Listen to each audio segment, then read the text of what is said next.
Wow, thank you, Joanne from KBOO, your weapon of mass instruction. One more time, I want to see those hands of people who are members. Now I want to see the hands of people who aren't. I want your names. This is an investigative reporter here, man. I know who you are, and I know what station you're listening to and not paying for. We'll talk about that. Wow. First of all, thanks again. Where's Dave Mazza? Thank you very much again from the Portland Alliance. Portland Alliance, and we also had Dimitris Desilis of Rearguard, who was our principal sponsor here tonight. Dimitris, who's been where Dimitris? Heroes, giants here. There he is. Dimitris, the real paper of this. You know, if you're reading the Oregonian, and. Looking Glass Books, who will, by the way, thanks to Looking Glass, who will be donating proceeds from sales to these organizations. All the money tonight is going to benefit Rearguard and the Portland Alliance and KBOO, and terrific. And also thanks to my associate who lives here in Oregon, Kat Lestrange, for putting this together, and a special thanks. Oh, let's see. I guess in Oregon it was the shed that wouldn't let me. I'm supposed to be at the shed tomorrow, but they have kicked me out, and but we've moved over to, so let your friends know I'll be at, is it Portland State University? No, it's the University of Oregon. What is it? University of Oregon. The shed has shown their class interests. Yeah, well, I don't know. Well, maybe we should just go. I don't know why you're here, because didn't Catherine Harris tell you to move on? I mean, get over it, right?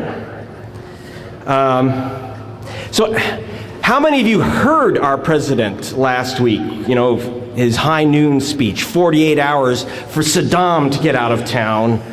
And by the way, interestingly, he said Saddam and inspectors and journalists. But he said this, he said, I want to talk. I actually looked it up. I couldn't believe what he said, so I had to get the paper record. He said, I want to talk to the Iraqi people. Okay. Cheney forgot to mention that they speak Arabic. It's okay. And I thought, man, okay, he's going to say something, as long as, especially because, the mothers and fathers of the kids who are being sent into the bullets are listening in. I thought he might say something, I was expecting him to say the usual stuff, like, listen, our kids are here to liberate you from this monster, so, don't shoot at them. Instead, he said, do not destroy oil wells. I can't make this up. Do not destroy oil wells. Anyway, so it was translated to Arabic by Al-Qaeda immediately. And then he said that we're going after those who have, look at this. You got to see this, man. He's going after those who have aided, trained, and harbored terrorists, including operatives of Al-Qaeda. I thought, shit, he's going to bust his daddy. Right? That's courageous. I mean, that's a man for all. Easter dinner, you can imagine, spread him, Dad. Up against the wall, read him his rights. It says it.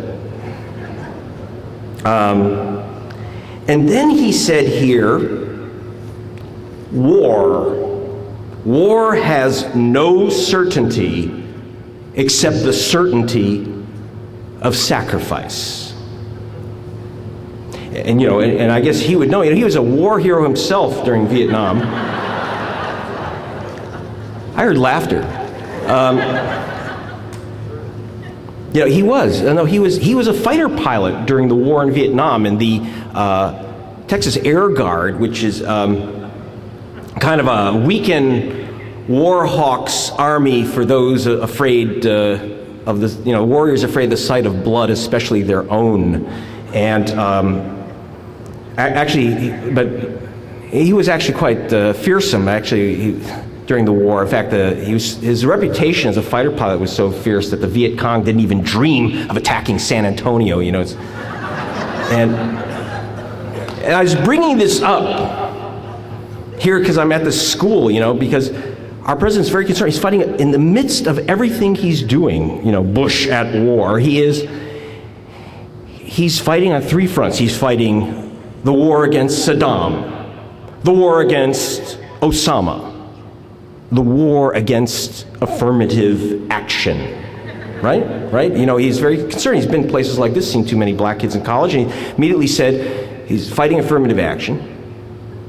And because he says no one should have their position except through merit.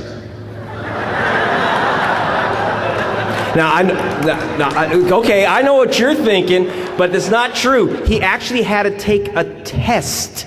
I looked this up on, investigative reporter, all that stuff. I looked it up. He did take a test to get into the Texas Rearguard, and out of a possible 100, he scored 25. Now there were thousands of brave chicken hawks who wanted to be in Texas Rearguard during the war in Vietnam, and thousands got higher scores, but they didn't get the Top Gun Tom Cruise job because many of them were students of color, and they had an affirmative action program at the time called Vietnam, right? And now, one wonders as we watch Bush courageously send other kids into Baghdad. And, I was thinking Napoleon always made sure that his was the first horse into battle, and Bush is riding Dick Cheney, the last jackass, away from him. But anyway, but in Texas, during the war in Vietnam, see, this may go back some time. You don't think that Bush used some affirmative action from his powerful congressman father to get out of the war, right? So I kind of looked into this, and I was investigating into that question. And see, the Democrats were afraid to bring that up during the very close election in '94 in which he just won by a hair, because they had no evidence. They didn't know how he got that nice, safe Top Gun job at the Rearguard. But one guy knew, and his name was Ben Barnes. I want to explain how this works, see, how it works. Okay? And Ben Barnes knew, and after W was elected, Ben Barnes called up the governor's office, the new governor. See, because Ben Barnes was a lobbyist for a company called G-Tech Corporation, which had just been removed for corruption as running the Texas State Lottery, worth $1 billion a year to that company, but they're removed for corruption, and a new company was put in by the new lottery director. And Ben called, and he reminded those in his office that he was lieutenant governor during the war in Vietnam of Texas, and he happened to make a call to a guy, General Craig Rose, head of the Texas Rearguard, suggesting that young son of Congressman Bush is best having his skinny white bottom protecting Texas rather than going into the jungle. And he wanted to remind the governor's office of that, and that he had not mentioned this to anyone. And he also they agreed to remember that Barnes called the general without ever hearing from a member of the Bush family. It just came into his head, a kind of Texas telepathy.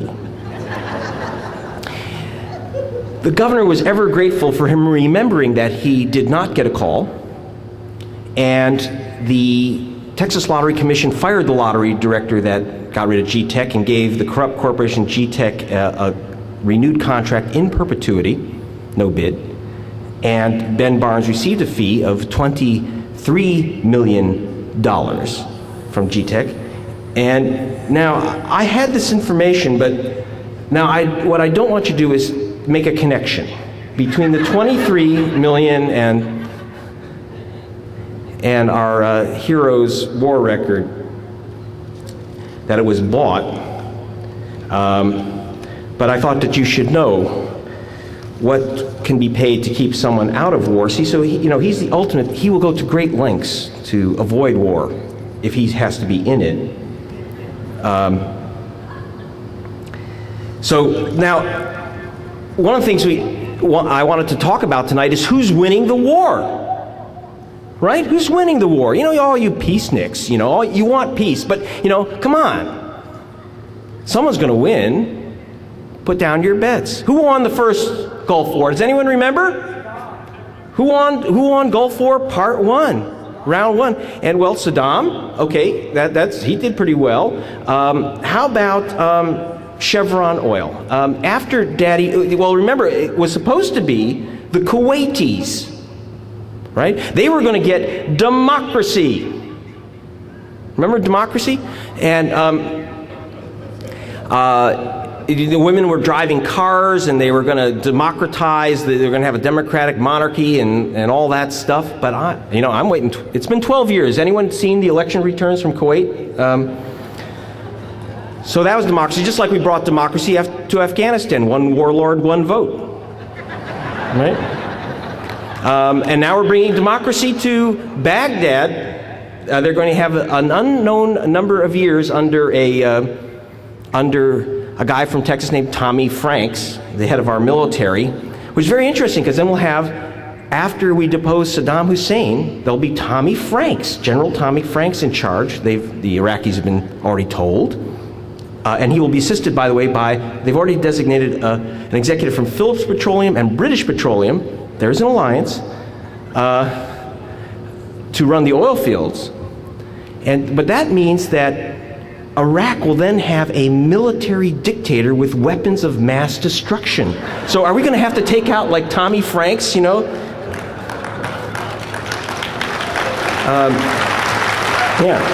So anyway, who won? So what happened in Kuwait is that after Daddy Bush left the White House, left, 2/3 of the American public rose up and said, out. And there's hope. Keep hope alive. Our Desert Stormtrooper took some stationery with him as he left the Oval Office and wrote a letter to the Kuwaiti royals, the dictators in robes. He didn't remind them, by the way. He said, our guys went into the desert for your democracy. He didn't say anything about that.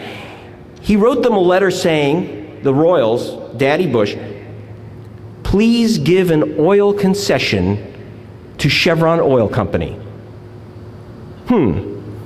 Now, he promised when he left the White House he wouldn't lobby for any corporations. What's the letter about? Well, he said, I didn't get a dime. That's true. Now, his son got $660,000 from Chevron for his campaign for president. But, I don't want... I see your face. I can see you're making a connection between the 2/3 of $1 million donation and the, the deal for Chevron Oil. But there is no connection. Yes. Okay, so who else is winning? So who's going to win? We now know who won Gulf War Part 1, Chevron, and the Republican National Campaign Treasury. So who's going to win? Oh, by the way, there was another winner. Right after the Gulf War, 2 guys were seen sneaking across the desert in saddle shoes and salesmen's bags.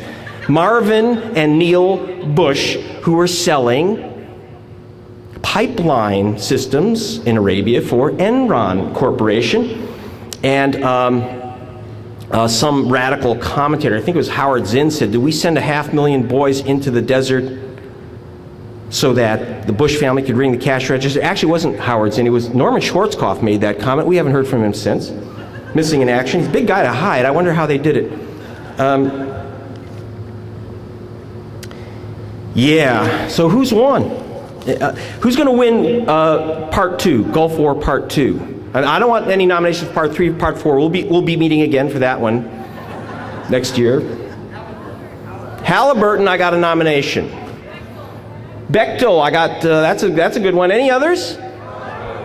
Carlyle, that's a good one. Carlyle Corporation. Okay, that would be one.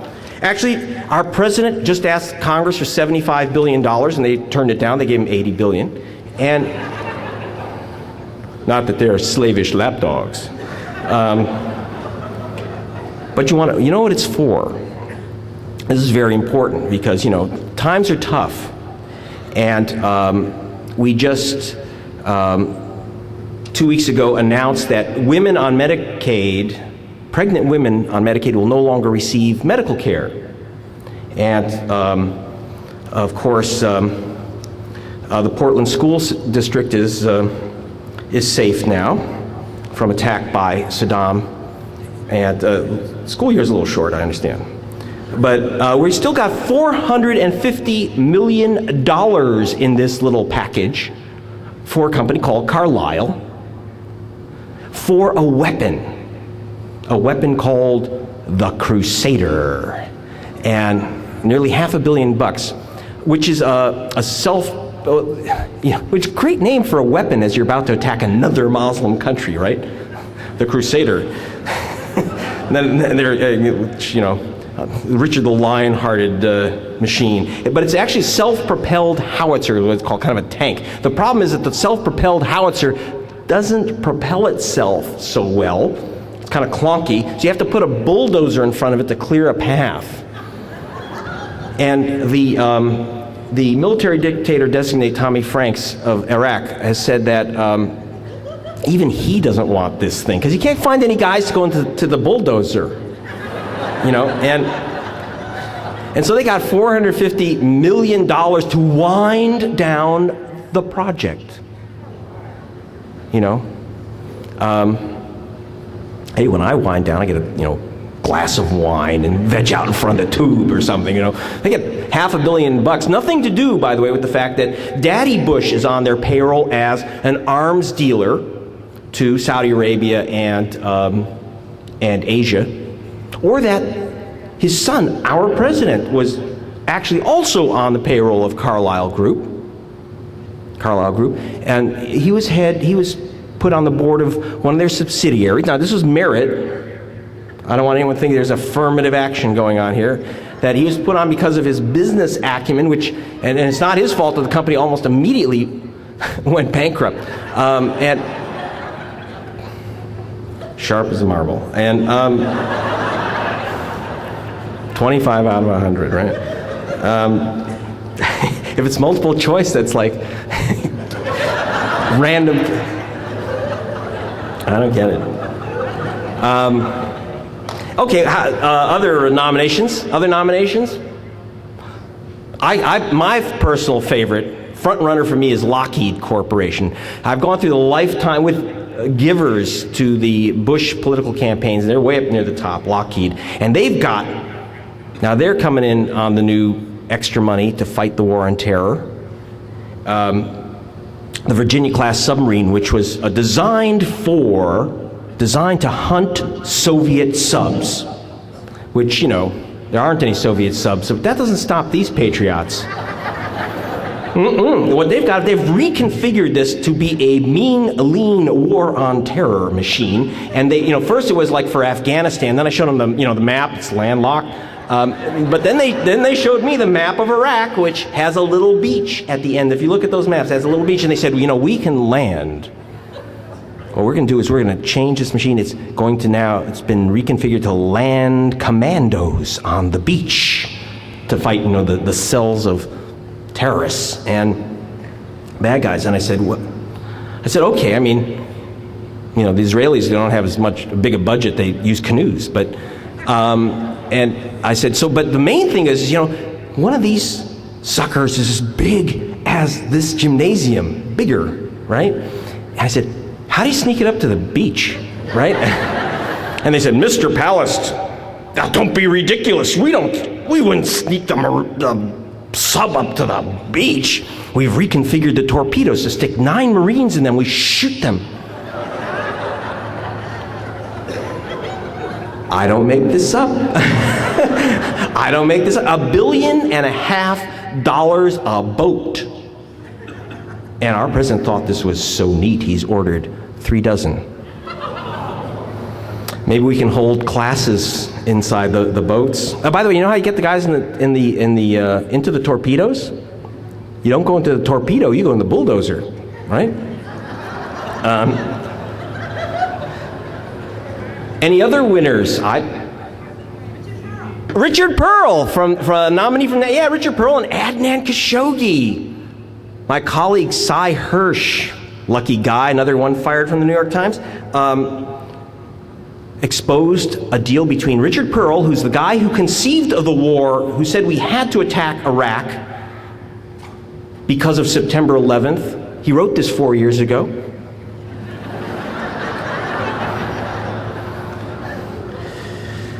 No one's asked that question. And he set up a partnership to help nations fight terrorism with Adnan Khashoggi, the Saudi arms dealer who arms the terrorists. See, so it's a win-win situation. But he had to resign, Pearl, from the Defense Advisory Committee's chairmanship. He's still on it because of his financial relationship with this creepy criminal arms dealer from Saudi Arabia. And I'm thinking, wait a minute. I've been doing some investigation, and I was looking at donors to George W. Bush's campaign. I find a company called Barrick Gold Mining of Canada, and why are they donating to Little George's campaign? And sure enough, on their international advisory board is a guy named George Herbert Walker Bush. Now, who's Barrick Gold Mine? There's no Joe Barrick, I find out. It is founded and funded by that well-known Canadian Adnan Khashoggi. So in other words, so this raised a real serious question for me. Presidential daddy goes to work for the company that Khashoggi financed. Does that mean that he has to resign as first father? But I was interested in that. You have to understand how the Bush family works. See, war is a profit center. See, the Oval Office is a subsidiary of Bush Inc. But I understand that. But what I didn't understand is what this company, what does Adnan do with a used president, right? And lo and behold, I look. And by the way, tell me if I'm too loud or too soft back there, or too annoying,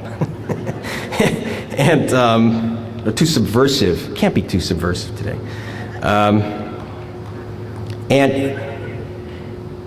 And lo and behold, just before Bush is pushed out of office, he changes the rules for gold mining companies that stake claims. And in Nevada, because of this rules change, the prospectors in the gold rush days used to, find a nugget of gold in a pan and run off to the claims office going, "Eureka, we found it, put down $5, they get an acre of land to mine." Well, Barrick Gold Mining was able to say, "Eureka, we found them," and took Bush to the claims office, put down $10,000 and got claim to the largest gold mine in this hemisphere, $10 billion worth of gold ore. 10 grand. Nice. Then Daddy got the job with them. And now, I reported that. Did you see it in the Oregonian? No. I reported that in Britain, in the Observer. I had, until recently, I had George Orwell's old job, actually, as columnist. And, yeah, it's like we're still, we're still there. I said, yeah, I showed, I said, "George, you'll like this one." 10 grand, $10 billion worth of gold, Daddy gets a job. I reported that in the Observer, and Bush's Goldfingers sued us. They sued my paper, the Observer, and the Guardian, which is the weekday paper in the website. And just like Richard Pearl is suing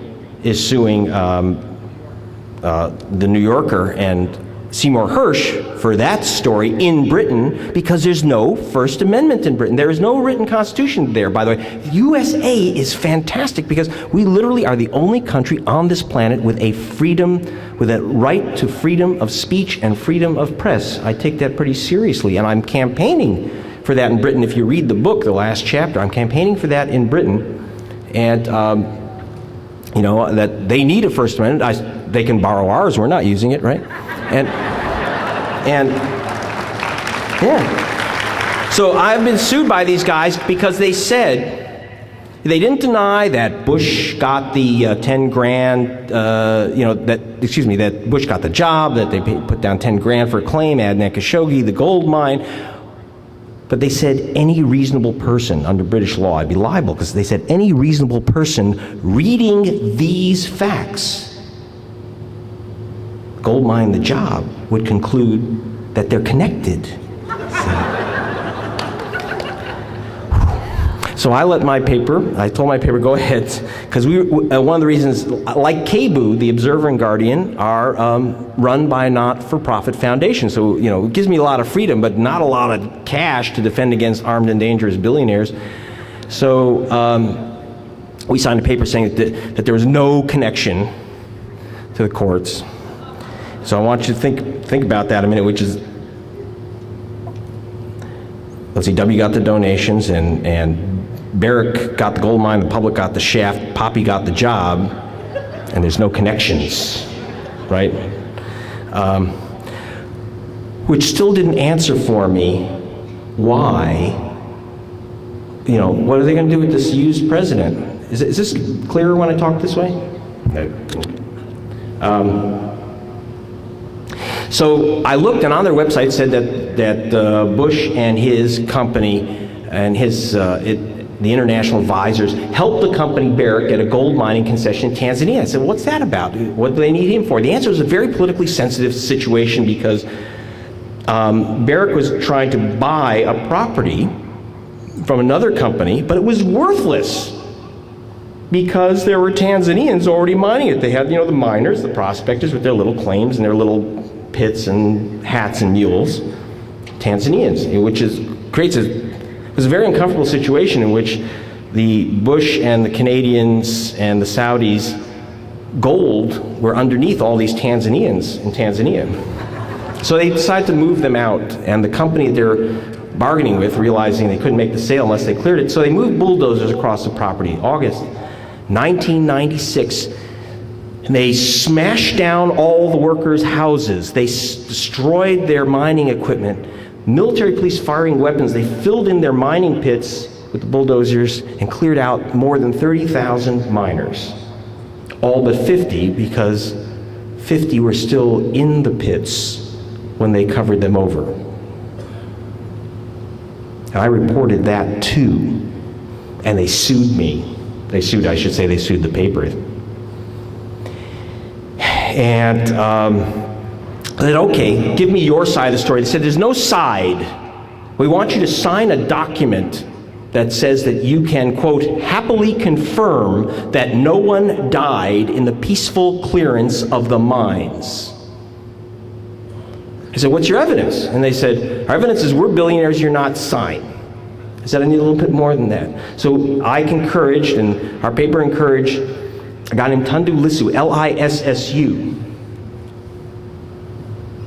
And I want you to remember his name, L-I-S-S-U. He was especially qualified because he is the one of the top attorneys in the planet out of World Resources Institute on environment and human rights, and he also has a Tanzanian law degree. He speaks Swahili, perfect guy to send with his statute to the mines to find out the real story. And he sent back to me, I said, okay, if it's bogus, tell me. He's sent back to me pictures of crushed corpses. He sent back to me videotape of body parts being exhumed, and he sent back witness statements signed from Tanzanians, including one who took 4 days to dig out of one of the pits, made it. And so I brought it to Barrick, to Bush's boys. And I said, what do you say? And they said, fine, sign it. You can happily confirm that no one died in peaceful clearance of the mine. I said, I can't do that. And I couldn't do it, not because I'm some great man for all seasons.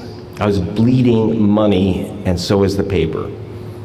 But it was because Tundu Lissu, just before he left Tanzania, held a press conference with his law partners in Dar es Salaam and said in Swahili, "We now have evidence which suggests that there ought to be an investigation of the facts surrounding the clearance of the mine at Bulyanhulu." And for that, he was charged with sedition by the government. So I couldn't sign a paper that would hang him, literally. But as it turns out, by the way, one lucky thing, I didn't realize it at the time, he'd gotten out of Tanzania. He didn't even know about the charges till he got back to America, safe. And so I met with him. His wife was about to have twins last October, so I got together with him and said, "Yeah, so Tundu, we were talking twin stuff. I have twins too." And he said, I said, "So what are you going to do after the twins are born?" And he said, "Well, I'm going back to Tanzania." One, he had to go back to Tanzania because when the World Resources Institute refused to pull its report, the Bush administration pulled $3 million from the organization. They pulled his visa, so he'd have to go back. But he said, "No, I want to go back. I have to go back. I can't let this lie stand." And so he did go back, and he was arrested. He's been in and out. A member of the opposition who complained in Parliament was beaten till he was hospitalized. Witnesses have disappeared. His partner's arrested, and law offices ransacked and burnt down. And the story continues, but the reason I especially want to bring this up here is that are there members of E-Law here, E-Law, which it's here, his defenders are here in Oregon, in Eugene, based out of Eugene, Oregon. And so now you've got a job. See, this is not a passive discussion, guys. This is a meeting to get something done, okay? And one thing you're going to do is you're going to help out this organization to save this guy's life and remember those guys whose lives were buried, because they want to not only bury them, they want to bury the truth. Don't let them do it. Don't let them do it. And if we have to knock doors and tell people, you're not going to read it in the Oregonian, you're not going to read it in the New York Times, you're going to hear it here, okay? And we're going to spread that word. And one way you're going to do it, you're going to go to my website, www.gregpalast.com, GREGPALAST, how original, .com, and sign up, and you'll get the continuing word on what's going on there. Well, in fact, speaking of getting some stuff done, something else our president said, and I thought it was a special message for the people of Portland. He said, "The tyrant will soon be gone. The day of your liberation is near." He's talking about Enron and PGE, right? And I assume so. Because terrific work, guys. I was here 1 year ago, and I said, you have homework to do. You're going to take over this company and make it public. And actually, I understand that now, terrific, the Oregon Public Power Coalition has gotten the issue of public takeover on the ballot for September. There it is. That's right, they've got this. In fact, they've got this wonderful thing. Some people thought this was George Bush's spine. No, it isn't. It's a bumper sticker that says, "Kick Enron's thieving butt out of Oregon." And I wish that they would. I've asked them, you shouldn't be subtle with these things.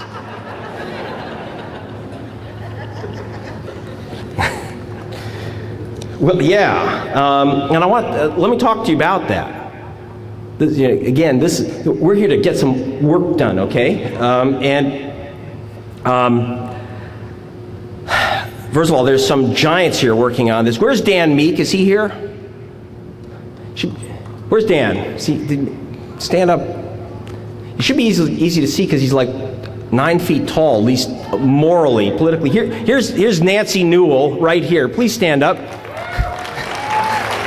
Please stand up, the Oregon, and there's your right. Will the OPPC people please stand up, because I want you to recognize these people. Okay, because what we do need is your leaders. And if you read the new version of the book, I need you to forget, by the way, some of you got my hardbound version of the book. You're going to have to, give it to grandma because it's been totally rewritten. Because of British censorship, it's almost twice as long. It has a special new chapter called California Reaman about the power pirates and Enron. The real story they still haven't told you, see, because they don't want to tell you the full story. They want to tell you about battled Enron and that they're going away. It tells you, I'm trying to tell you in that story about guys like Jake Horton. See, where it really began. See, they tell you that Enron is the bad apple. I'm going to tell you about the whole friggin' tree is rotten from the roots down. And in 1989, I was investigating a company called Southern out of Atlanta.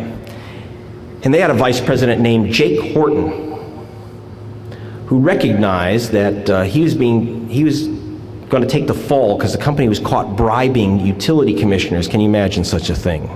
And they were going to make him take the fall. He said, well, I think what I'm going to do is go to the Attorney General and Board of Directors. I'm going to go to the Attorney General and mention that there's some funny business with bookkeeping in this company. In fact, what happened was that the company kept a second set of books. A multi-billion-dollar corporation kept the second set of books in the trunk of the car of the vice president for accounting. A little bit unusual, and they were indicted. I was working on this, and they were indicted, by the way, just about to be indicted by a grand jury. Well, Jake was about to blow the whistle, so he borrowed the company plane 10 minutes after it takes off. Boom. And Jake is spread out over Atlanta. And when BBC, which I work for, asked the company CEO later about Jake, the CEO said, poor Jake, I guess he saw no other way out. Yeah. But these guys saw another way out. They are facing the indictment, and they went to Daddy Bush's Justice Department, which then stopped the U.S. attorney pulled the U.S. attorney from seeking the indictment. They let the company off the hook, and they said, well, we can't indict these guys for criminal behavior, or Jake, because their methods were approved by that upstanding accounting firm, Arthur Andersen, right? So that was the beginning, when the Bush family said, hire our friends at Art Andersen, and it's a get-out-of-jail-free card. And that was the beginning, and it was that point that launched all those companies and so they removed what was called the Uniform System of Accounts, creating Enron, creating Global Crossing, which, by the way, gave George Herbert Walker Bush, for a single speech, $13 million. A hell of a speech, man. I wish I had heard it. 13 million, having nothing to do, I suppose, with eliminating all the rules on accounting, which they needed before they could suck down $100 billion and go bankrupt. Global Crossing, represented today by Richard Pearl. Too many, I don't want people making connections here. So you got work to do. See, because it's not just Enron, it's all those power pirates. See, Southern has now taken Enron's place as the #1 power company in America, and they're not telling you who's bidding for PGE, are they? I'll tell you who's bidding for it. It's Southern and the other power pirates, right? So you're just gonna change the shape of the Jolly Roger on top, right? So here's what you do. First, you need your leaders. You need Nancy Newell and you need Dan Meeks. You listen to your leaders. And I want to tell you about Nancy. She's a special gift I come from Long Island. We've worked together for many years. And many years ago, Nancy and I discovered that the company Long Island Lighting was lying. Can you imagine a power company lying to the public? And for example, they lied and they said, I found a report at the Nuclear Regulatory Commission which said that if the plant ever was hit by a truck or hit by a terrorist plane or an explosion, that the plant would be safe. And then I found the actual report written by the engineer in which the word can withstand an attack. The original report said cannot withstand an attack, and they just changed it and took them to court for racketeering. But we also did something else. Okay, we began a public power movement, and like the public power movement here, OPPC has said that I believe you have $800 in the bank. Is that correct? $800 in the bank to fight Enron. And if you buy, I have some tapes out there. If you buy them, the proceeds will go to OPEC. But that's enough to begin with. I want more going to this organization. But we saw the same thing back in Long Island. And here, the new president of your Enron subsidiary, PGE, has said he will spend whatever it takes to defeat Nancy and Dan and OPPC in September. Whatever it takes of your money. You know, they haven't paid their property taxes or their state taxes. They'll take whatever it takes out of that while your schools are going under. Whatever it takes of the pension money that's left, whatever it takes, they'll defeat you with that. And whatever it takes, you know, of your ratepayer money, whatever it takes. But now we're going to do whatever it takes. And let me tell you what we did on Long Island. We also started with $800 versus several billion. They had 500 lawyers today, and we had the highest electric rates in the nation when we began. Today, it is now the Long Island Public Power Authority. It's an $8 billion takeover by the public. The company was put out of business, bankrupted. We took them over, and the first thing we did is we gave every ratepayer on Long Island, 2 million people, got checks for $100 each, and our rates are some of the lowest in New York because we own it. We own it. And we own it because we fought for it. So when I come back next time, I know that it will be the Portland Public Power District.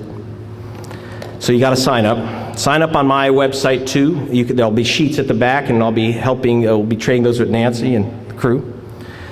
But let me go back to who's winning, the war on terror, right? Bush said, he's going after those who are harboring, training Al-Qaeda. And I was very interested in that. So who was harboring the friends of terrorists? And I'm interested in that because, see, I got this document, and at the top it says secret. It's always interesting. Why do they say secret? That's the first thing I go for.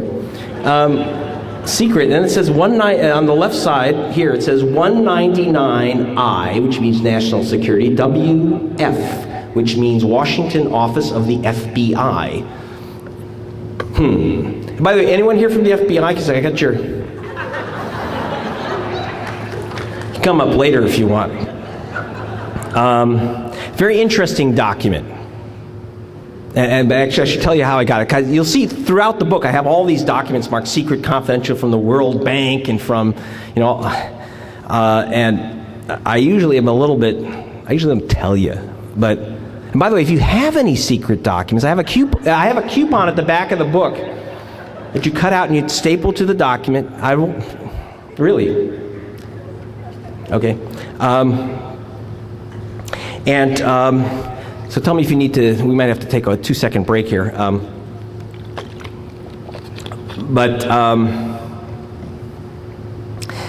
So let me tell you how I got this document, which is that the FBI came to our offices in Washington, my team, and they asked some questions, and then they when they left, they left a folder on the desk. So then they called up in panic and they said, we left a folder on your desk. They said, you haven't read it, you haven't looked at it, have you? Wah. No. And they said, so we'll be back in 30 minutes to get it, unless you need 45. So what do you think that these guys maybe wanted me to take a look at, huh? Well, it's very interesting because it said that it's just a report that says that that the FBI is looking for the right, was finally released to go after guys who are listed as running a, quote, suspected terrorist organization, right? That's what it is what we pay the FBI to do, besides, go after pie-throwing, anti-globalization protesters, But they're only released to do so on September 13th, 2001. Otherwise, they were not allowed to go after these suspected terrorist organizations. Well, who couldn't they go after? And I turned to page 2, and whoa, there's the name Bin Laden, Omar and Abdullah, 2 guys, not Osama. Now, that was very interesting.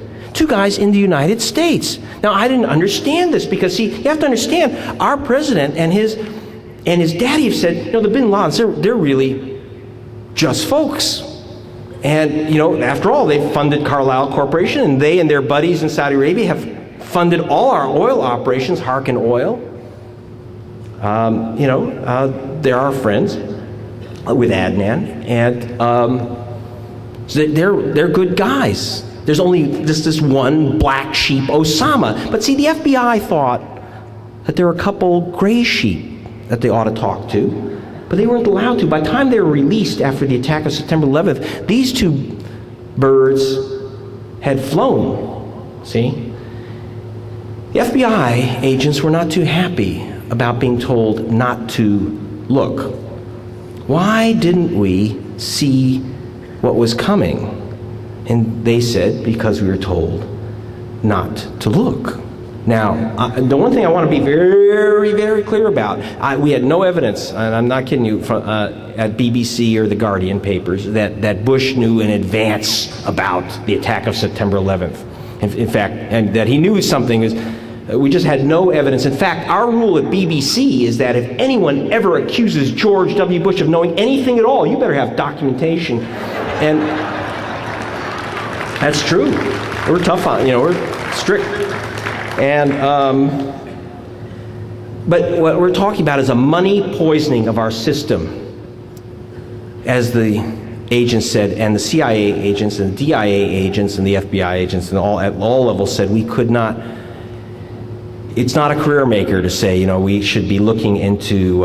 We'd like to open an investigation into our, president's president's partners, business partners, and his daddy's business partners. And among the other things they were told that they could not look at, for example, you remember training, harboring Al-Qaeda and Osama's guys?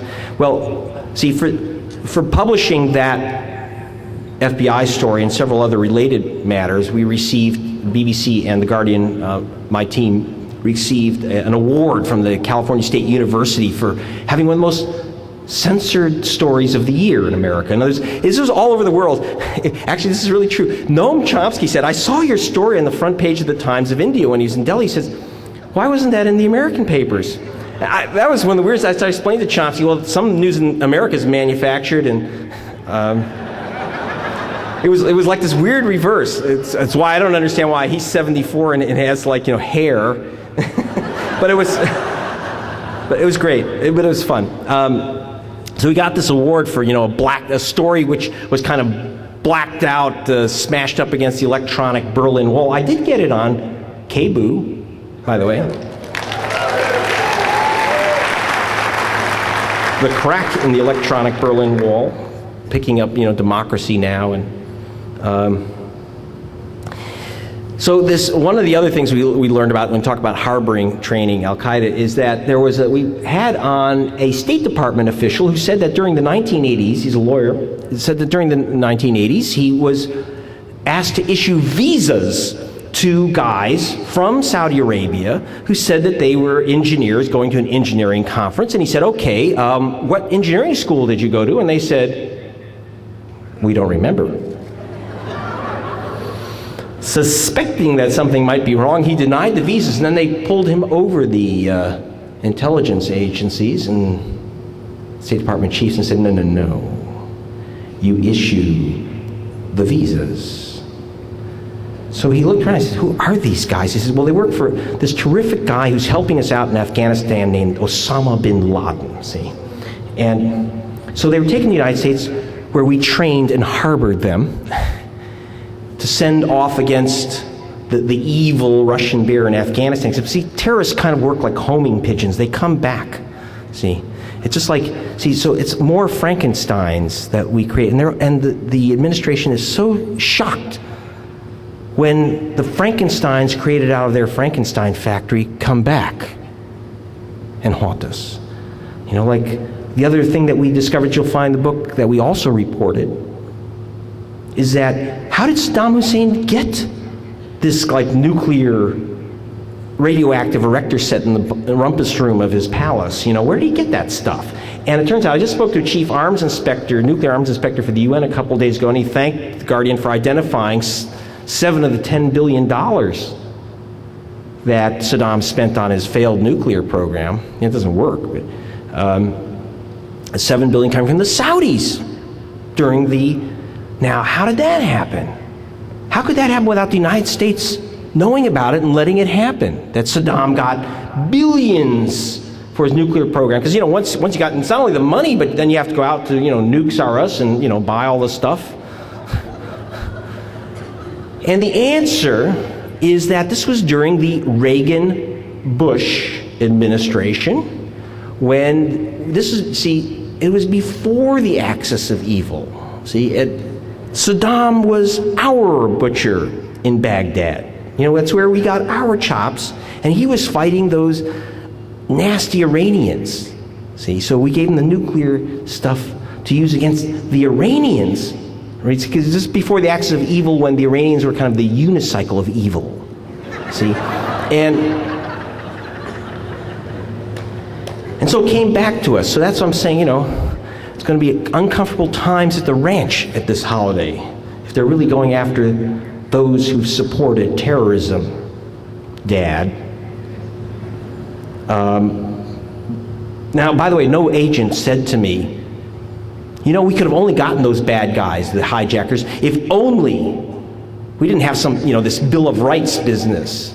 We could have gotten those hijackers if we only had an internal spying agency. We can't use the term, by the way. Total information awareness has now been banned by the U.S. Congress, which is good. So they need a new name. I've suggested KGB. And so they said we could have gotten these guys. No one said we could have gotten these guys if we had a big apparatus, you know, the Fatherland Homeland Security Administration. No, they said, you know, if we maybe stood a chance if only the Bush family had gotten its foot off our neck, right, Dad? But that, yeah, they said we could have gotten them if we only beat up a couple kids in Portland, right? Yeah. So who's winning the war?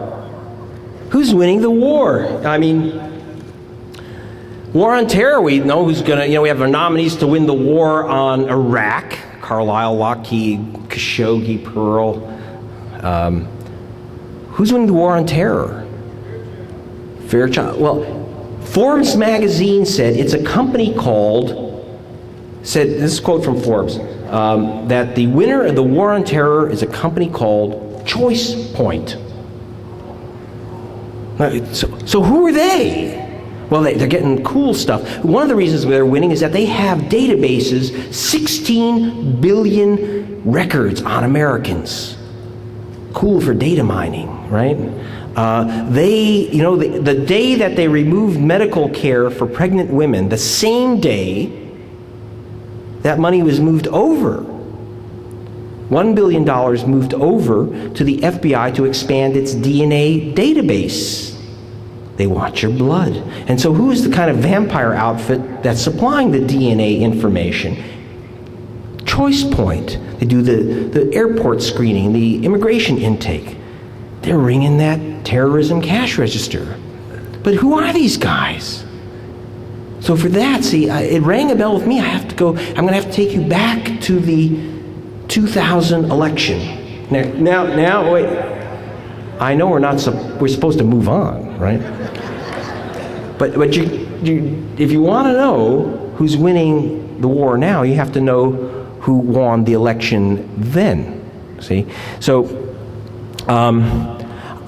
back at that time, I was I worked for a TV program called Newsnight in Britain. I had the night off after the election. Actually, Michael Moore was on instead, and and I was kind of winding down at home, watching, and I'm seeing black faces come in front of our BBC cameras saying, you know, I couldn't vote in Florida. You know, it's here in Florida. I showed up and my name wasn't on the voter rolls. One black face after another saying that they couldn't, you know, they weren't allowed to vote because they said that they weren't qualified, they were felons, what. By the way, just so you know, BBC has a rule that we're allowed to show black people who aren't criminals, right? But then I'm looking, I'm thinking, you know, I'm thinking like kind of conspiracy nut that I am. For those of you who watch Politically Incorrect, you know that I've been called a conspiracy nut, which, you know, yeah, that's right. It always gets a laugh from the conspirators, right? And I'm thinking, conspiracy nut that I am, that there's some type of computer program. There's some type of computer program that's actually kind of hunting black voters on the voter rolls and removing their names. So I want to show you that program that I got out of Catherine Harris's office. Right here, see? There it is. This is how the election was won. This really is the list. What it is a list of 57,700 voters. You can come up later when you know, I'll sign all the books and all that stuff, and you can ask questions. You can see this list. This is how your president was elected. And what it is, it's a list of 57,000 people who were felons, criminals not allowed to vote in the state of Florida, so their names, they had illegally registered, their names are removed. I said, okay, that's the law. What's interesting, so I decided, but no American reporter, when they heard of it, some heard about the list and questioned it, but none of them looked at it. And I got it and looked at it, and I went down the list, and I'm not kidding you, this is the actual list. And if you look down here, it says Thomas Cooper was one name I saw. He was convicted of a felony on January 30th, 2007. Ooh. Actually, those of you thought Minority Report was just a film, right? It was like Catherine Harris, detective of the future. You know, she goes out and finds the bad guys before they even do the deed, you know, and says, you're not going to vote in Florida, buddy. You know, why am I laughing? Because the Dalai Lama said, you know, would it help if I cried, right? So I'm looking, it's not just Thomas Cooper. There are 500 criminals of the future. Ooh. And we went through, I mean, you can look through this list, you know, J.C. Smith, you know, matched up, you know, I'm just looking, Johnny Jackson Jr., who's of Texas, John Fitzgerald Jackson, not Jr., has middle name, he loses his right to vote here. 90.2% of the people on this list, let me repeat that, 90.2% minimum people on this list are innocent of any crime except they're guilty of something. Let me read this to you. Right-hand column, BLA, WHI, WHI, BLA, BLA. Ooh, their race is written right next to their name. Over half the people on this list, and over half the people who are innocent on this list, are BLA, black voters. Demographically, that means you figure not everyone votes.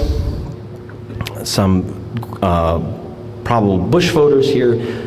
This first list, and we found many more, but this first list alone cost Al Gore 20,000 votes minimum, according to the demographers, and on a race determined officially by 537 votes. And I'm interested, so who came up with this list that shows your president? Oh, wait, first I want to ask, we have to get to one other issue. Was it deliberate? Okay. Was it deliberate? So I went back and looked at the email traffic within the Department of Elections, and sure enough, there were clerks who said, my God, we're removing the civil rights of people who are convicted in the future. What do we do? Now, I know you've been to Portland schools, but nevertheless, you'd probably say, hey, give them back their civil rights, right? The Republican leaders said, if you blank out the conviction dates, no one will know there are 4,000 blank conviction dates here, convicted in no time. So who came up with this nice little list? Well, first there was a company that paid $5,000 a year to come up with a list. They were fired by the Republicans. And then they put it to the purging of the voter list out for bid. And then they threw out the bids and took the highest bidder and gave them the job. An interesting Republican-connected company. The prior company paid $5,000 a year, and this new company paid $2 million for the first year. Now, I don't know why.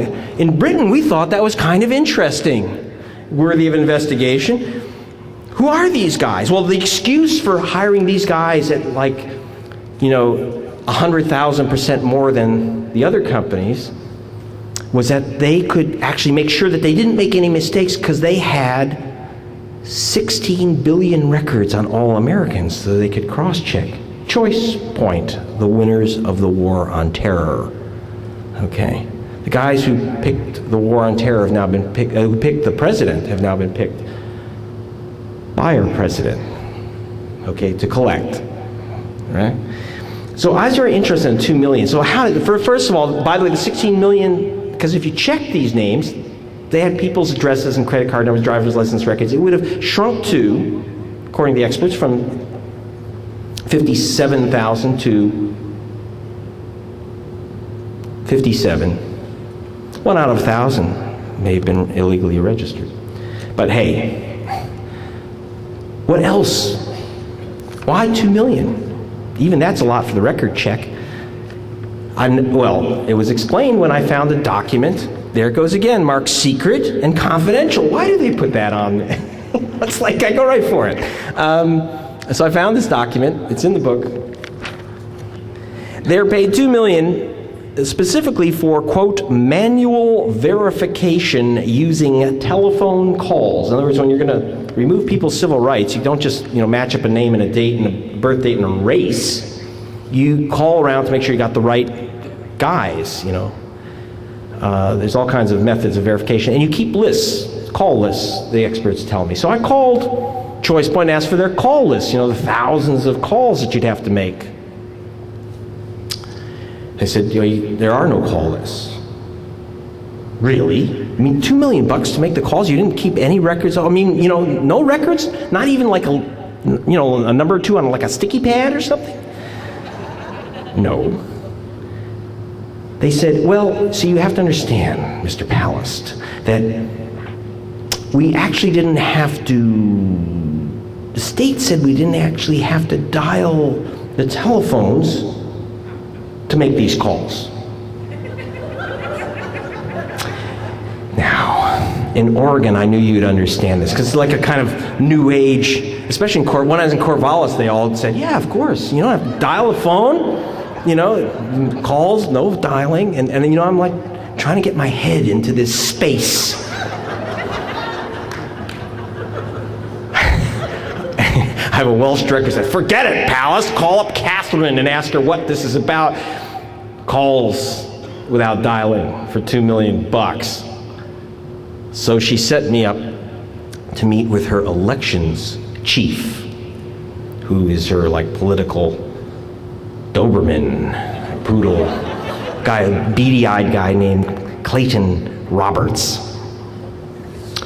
So I brought in the BBC cameras, and we had a sat down, nice, polite interview, and chit-chat. I show him the $2 million photocopy of the $2 million check. He gives Choice Point, and then I begin to pull out the secret and confidential paper to ask him about it. And suddenly, God knows why, He rips off his microphone, lapel microphone, does the 50-yard dash across the camera wires, locks himself in his office, and calls in the state troopers to remove me and my camera crew from the state building. Well, you know, I guess he had another appointment, right? And so then, but now here's the weird one.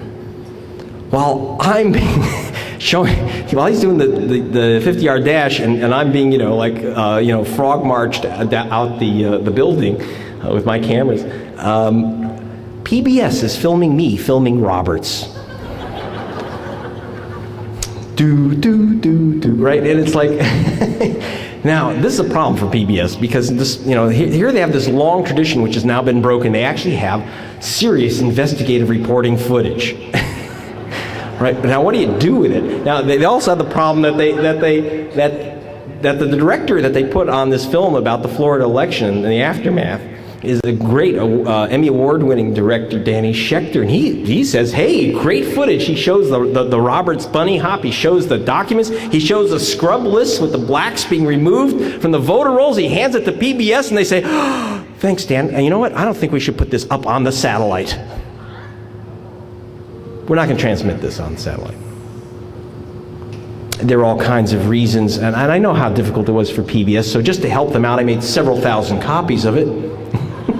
It's true. I got like 20 or 25 here just to kind of, do the Samizdat thing. After Patriot Act 4, show it in your basement. But for it's like $20 to cover our costs, and I'll be giving whatever's a hunk of that to the public, to Nancy and the public power commandos afterwards. And like I say, I'll sign all your books and answer all that stuff. But I wanted besides PBS, you almost saw it on CBS. And actually, we're hearing this dance track about. Called Silence of the Media Lamps. So you can get, that's right. So you were all waiting for the movie? No, you're going to have the dance, the CD. But it was almost on CBS. Now you have to understand, I get along with these characters. Dan Rather was on my television show in Britain, and he said, Greg, he didn't say Greg because it was another reporter talking to him. He said, I would love to ask tough questions. And I know we got our kids going into Asia and the Mideast, and we should be asking tough questions on TV. He says, I'm not going to ask the tough questions because I'll be lynched as unpatriotic. That's what Dan Rather said. Silence is patriotism. No questions. Now, before that, CBS, his news program, had called me and said, oh, listen, Greg, that is such a cool story about, the blacks being pulled off the voter rolls and everything. Can we do some of that story? We're down here in Florida, we're taking pictures of hanging chads and stuff. Can we have some of that story? And I said, sure. They said, but give us something new. And I said, I got something new for you. Jeb Bush's office is in on it, the governor. And they said, what do you mean? I said, the governor wrote a letter 6 weeks before the election. The date of the letter is September 18th, 2000. It's been read to me by 2 sources. I don't have it. Get that letter, because Jeb's office ordered the removal of thousands of legal voters and barring the registration of voters who are legal. 50,000 legal voters, almost every one a Democrat. That's in addition to Kate's little list. And I said, oh, great. Thanks, Greg. A week goes by, nothing. So I call CBS Evening News. I say, hey, gents, you asked for the story, you didn't do it. What happened to the letter? They said, well, Greg, your story didn't stand up. I hear this all the time from Americans. Your story didn't stand up. I says, okay, why is it limping? Tell me what happened. You got $2 billion CBS operation, some of these things just don't work out. So tell me what your investigation was. I said, well, we called Jeb Bush's office and they denied it. No letter. Palast had it wrong. Okay. I could have done that. I didn't even think of doing that. It's so sophisticated there. And but my producers thought we should look a little bit, keep looking anyway, despite CBS. And but I was having some trouble getting the actual letter out of their office. A reporter at CBS.com was having some success, though he was let go quickly. Dave Rupee, another great reporter, I thought I should mention. By the way, I almost got on US TV, just so you do know. I've just moved back from England, and I got an agreement to be a regular on the Phil Donahue show. This is true. Close. Unfortunately, I saw the body of his bullet-riddled career hanging out the window at MSNBC. I guess Peter Arnett didn't notice that. Didn't get the idea. Why am I laughing? So anyway, I was looking for the letter, and I didn't have any success till I wrote a piece of this story finally in Harper's Magazine, which, by the way, last week we were just nominated for the Magazine Pulitzer Prize for, which is the National Magazine Awards. And but Kate wrote a letter to Harper's saying, that's where that phrase came in. She said, Greg Palast is twisted and maniacal. And, which, okay, that may be true. I don't know. I'll check it out. But she didn't say I was wrong. See, the NAACP, and she couldn't. The NAACP sued after we ran the story. You read about that in the Oregonian, right? And she signed off. She said, yeah, we did it. We did it. We're sorry. It's not my fault, she said. It's not my fault. Everyone else told me to do it. The Attorney General, the legislature, the governor wrote me a letter. Oh. So I called up her office. I didn't say this is Mr. Twisted and Maniacal. I just said, I got a letter from the Secretary of State, and she's mentioning a letter she received from the governor. It's about the felon voters on the voter rolls, and I'm sure she wants me to see it so we can talk about it. She references it, and could you send it to me? I'm quite sure it's dated September 18th, 2000. Anyway, 10 minutes later in my fax machine, there it is. Dan, here I found. Here it is. Man. And there it is. And here we are. So I want to leave you with, sign books, answer questions out there, as much time as you need. But I want to leave you with one final thought from our president. Why did Michael call him a fictitious president? He said, our president said, and I agree with him, do not fight for a dying regime. It is not worth your life. Thank you. You've been listening to progressive investigative journalist and author Greg Palast speaking at a benefit for KBOO Community Radio, the Portland Alliance, and the Rearguard. Greg Palast spoke at the Portland State University campus on April 5, 2003. His books include The Best Democracy Money Can Buy. An investigative reporter exposes the truth about corporate cons, globalization, and high finance fraudsters. Armed Madhouse, From Baghdad to New Orleans, Sordid Secrets and Strange Tales of a White House Gone Wild. And Democracy and Regulation, How the Public Can Govern Essential Services. To find out more about Greg Palast and his work, please visit his website at www.gregpalast.com. This program has been presented by PDX Justice Media Productions, an independent, not-for-profit news and public affairs programming organization. To find out more about our work, and to access our growing library of free on-demand streaming audio and video programs, please visit our website at www.pdxjustice.org. And write to us with questions or comments about our work at pdxjustice@riseup.net. We want to hear from you. If you support this kind of news and public affairs programming, please consider a donation to help us continue, improve, and expand this service. Thanks for tuning in, and thanks for supporting listener-sponsored radio, public access cable television, net neutrality, independent bookstores, and all forms of grassroots, democratic community media.